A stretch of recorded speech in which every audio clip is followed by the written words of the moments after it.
This is Circuit de la Sarthe, known around the racing world simply as Le Mans. Since 1923, this track in western France has been home to the world's original 24-hour endurance race.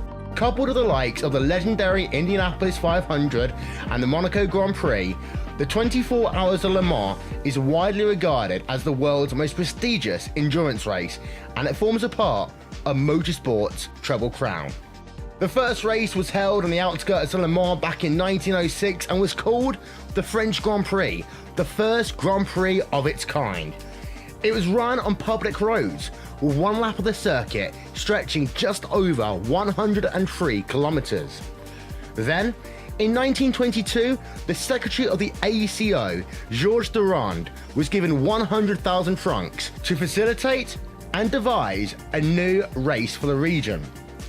Durand took this as an opportunity to stage something completely unheard of, a 24-hour endurance race that would push the modern race car to its limits, where manufacturers would prove their worth to the world. Durand's original Circuit de la Sarthe stretched 17.2 kilometers and was entirely comprised of public roads. It ventured into the city of Le Mans and stretched to a tight hairpin, before venturing on to the 8-kilometer-long Mulsanne Straight. In 1929, the hairpin was bypassed due to safety concerns with expanding town suburbs, and safety was always a thing that changed and progressed the racetrack over the years. In 1932, the track as we know began to take shape.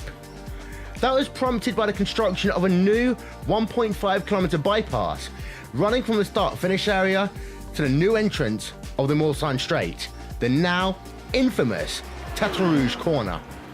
This section featured the fast first curve that remains today, and what would later become the location of the famous Dunlop Bridge.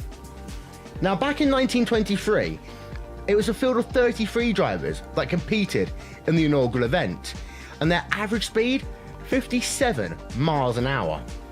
By 1956, the field had increased to 49 cars, and they were running at nearly twice the average speed, at 104 miles an hour. As the cars became quicker and the competition rose, the track continued to evolve. For example, in 1972, the final section of the track was completely reconfigured to bypass the dangerous Maison Blanche kink.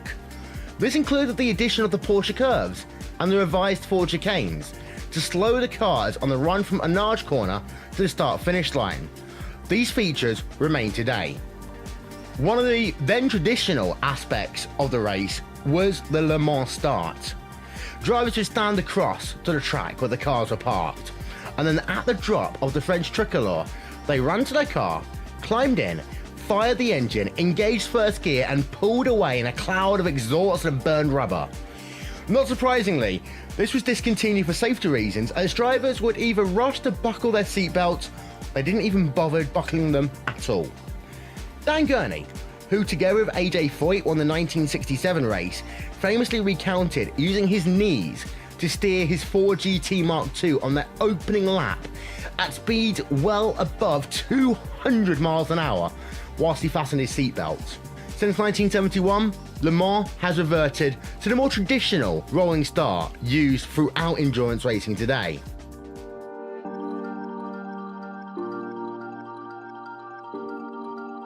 Le Mans will ever be known as the proving ground for car manufacturers and a lifelong dream for drivers.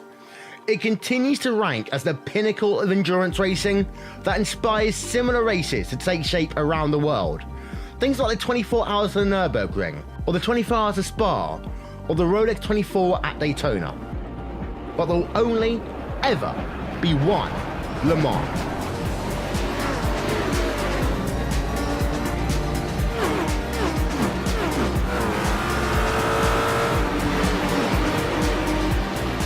Experience Le Mans on iRacing.